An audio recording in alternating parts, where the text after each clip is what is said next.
حضرت مالک بن دینار فرماتے میں نے 60 حج کیے. ایک حج کے موقع پر میں نے بڑا رش دیکھا, لاکھوں کا اجتماع ہوا. میری باتوں کی سمجھ تو آ رہی ہے نا آپ دوستوں؟ جو نہیں بول رہے انہیں بھی آ رہی ہے نا؟ اللہ جزا دے. کہتے ہیں لاکھوں کا مجمع تھا تو میرے دل میں خیال آیا, میں نے کہا اے اللہ, اتنے لوگ آئے ہیں, ان کا حج قبول بھی ہوا ہے کہ نہیں؟ فرماتے میں سوچ رہا تھا تو رات کو نا خواب میں نے کسی کہنے والے کو کہتے ہوئے سنا کہ سب کا قبول ہو گیا ہے. بلخ کا رہنے والا محمد بن ہارون بلخی ہے, اس کا حج قبول نہیں ہوا.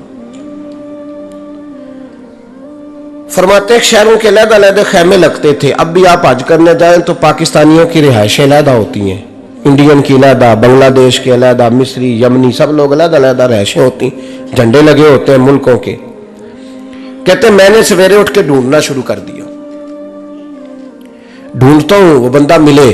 کہتے ہیں جہاں بلخ شہر کے لوگ رہتے تھے وہاں چلا گیا تو میں نے لوگوں سے پوچھا تم میں محمد بن ہارون بلخی کون ہے؟ لوگ کہنے لگے وہ تو بڑا نیک آدمی ہے, پرہیزگار ہے, بڑے بولے بھالے, بڑے اللہ والے, ریاض آپ کو بس ہم ہی جانتے ہیں, وہ تو بڑا نیک ہے, پرہیزگار آدمی.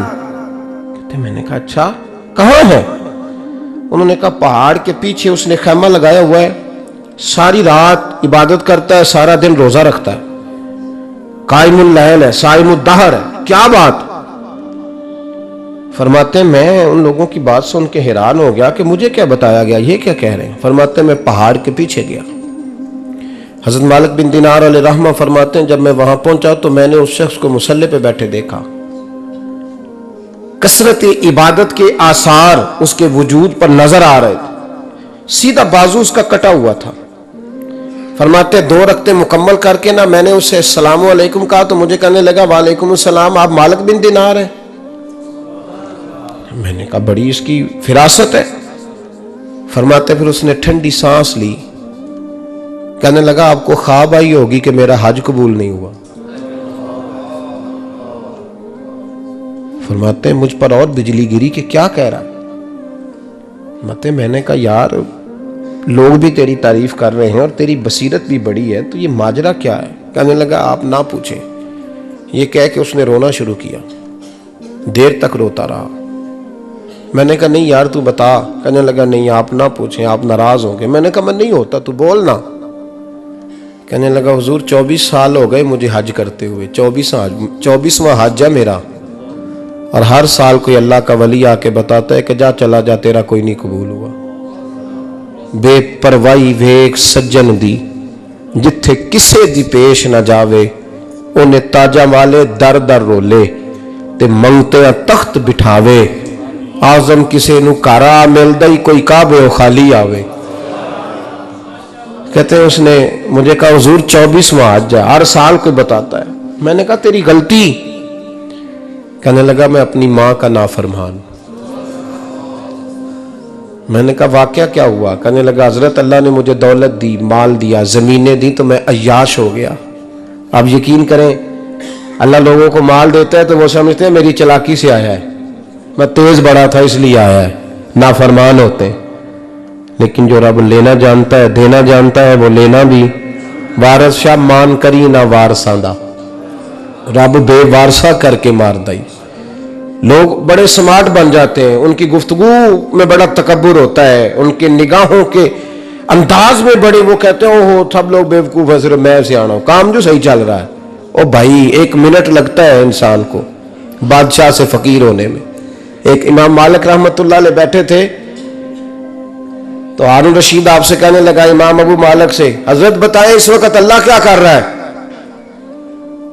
آپ فرمانے لگے یار تو بڑے موٹے دماغ کا ہے, کس طرح کے سوال پوچھتا ہے؟